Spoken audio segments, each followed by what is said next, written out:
건아 안녕. 얌얌. 아침 먹는 시간이네요. 여러분 안녕하세요. 새로운 한 주의 시작 월요일 아침입니다. 오늘 장자 이야기는 장석과 사당나무 제4편 10번째 이야기입니다. 석이라는 목수가 제나라로 가다가 고건이라는 곳에 이르러 토지신을 모신 사당의 상수리 나무를 보았습니다. 나무의 크기는 소 수천 마리를 가릴만 했고 둥치는 배가름, 높이는 산을 굽어볼 정도였습니다. 맨 아래까지가 바닥에서 10길쯤 올라가 뻗었는데 거기에는 통배를 만들 수 있는 가지만 해도 연암은 개가 되었습니다. 구경꾼들이 모여 장터를 이루었는데 목수 석은 그것을 거들떠보지도 않고 가버렸습니다.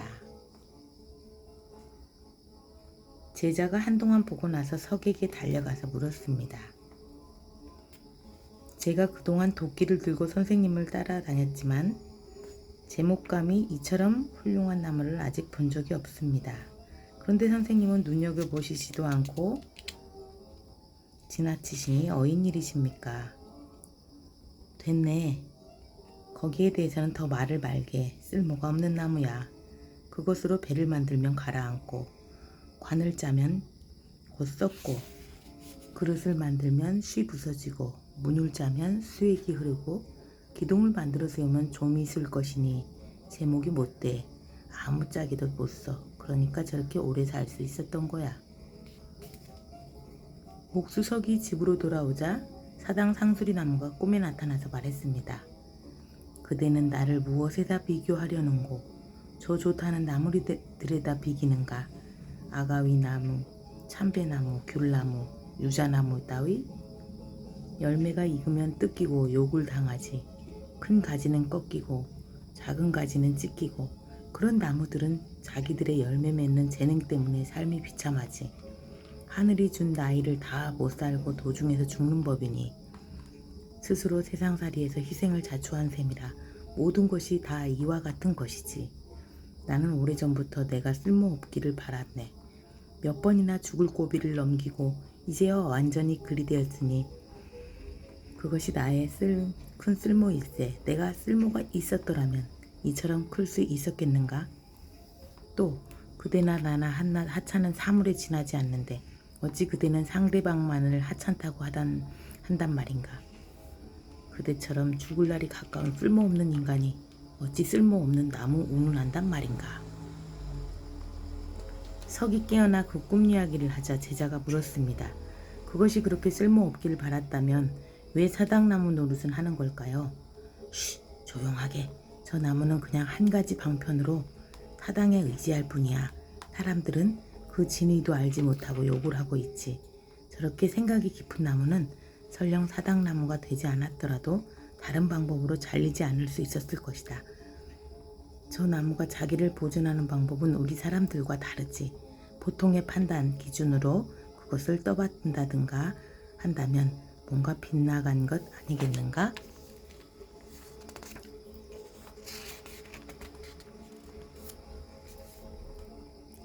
이 장석의 이야기도 제1편 소요유에서 해자와 장자가 가죽나무를 놓고 이야기한 쓸모없음의 큰 쓸모와 근본적으로 같은 내용이다.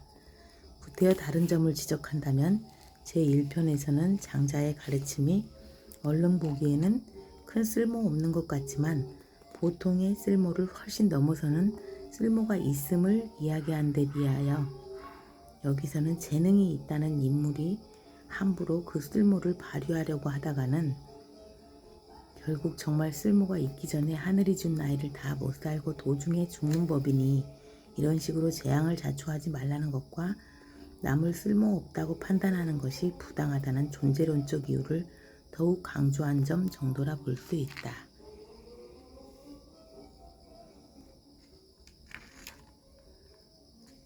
처음에는 장석이 사당나무가 아무짝에도 쓸모가 없는 나무라고 여겨 거들떠보지도 않았다.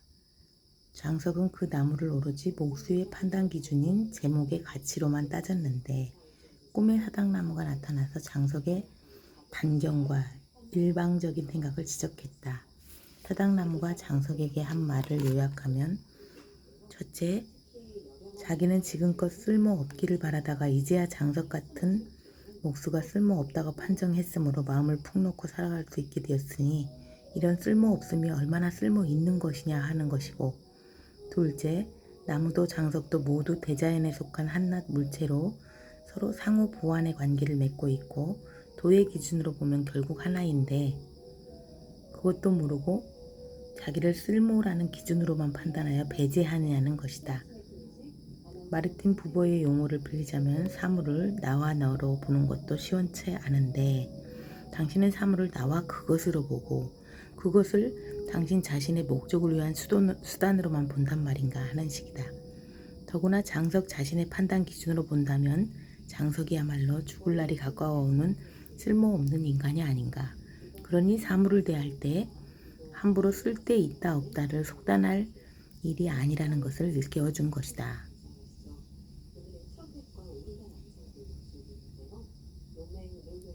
쓸모없음 자체가 궁극 목표가 아니라 일단 쓸모없음으로 자기를 보존하여 더 큰 쓸모에 이르는 것이 중요하다는 것이다.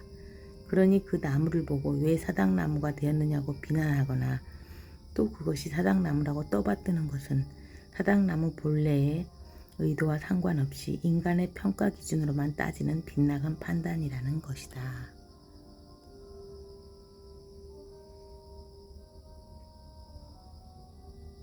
사당나무의 더욱 큰 쓸모란 무엇일까?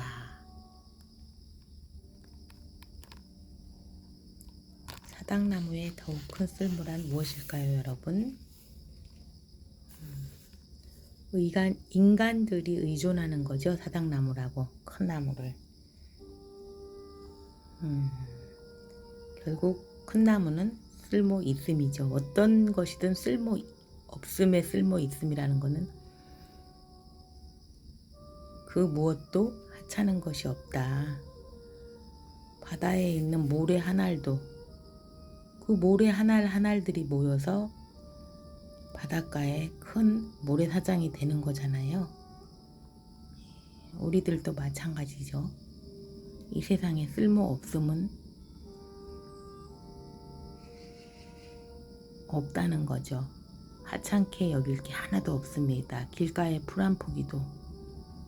사실 저는 여름에 너무 더워서 힘들어 하면서도 오후 산책을 하다 보면 작은 풀꽃들이 그 바람에 나부끼며 또 꽃을 피우고 때에 맞게 자기의 할 일을 다 하고 있다는 그 식물에게서 참 숙연해집니다. 식물을 보면서 식물에게서 또 배울 게 많고 정말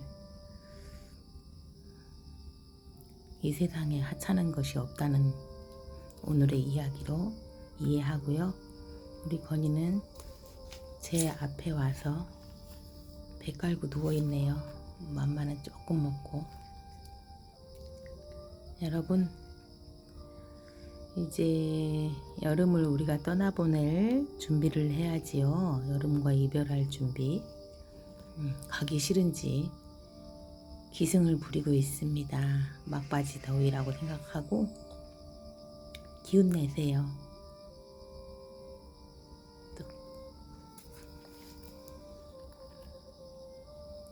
잘 지내시고 또 만나요. 들어주셔서 감사합니다. 건이도 안녕. 우리 건이 엄마가 쓰담쓰담 한번 해줄까? 건이 아이 예쁘다. 우리 건이 아이 예쁘다. 그렇다고 또 일어났어. 안녕 건아. 엄마 손에 뽀뽀 한번. 뽀뽀. 옳지.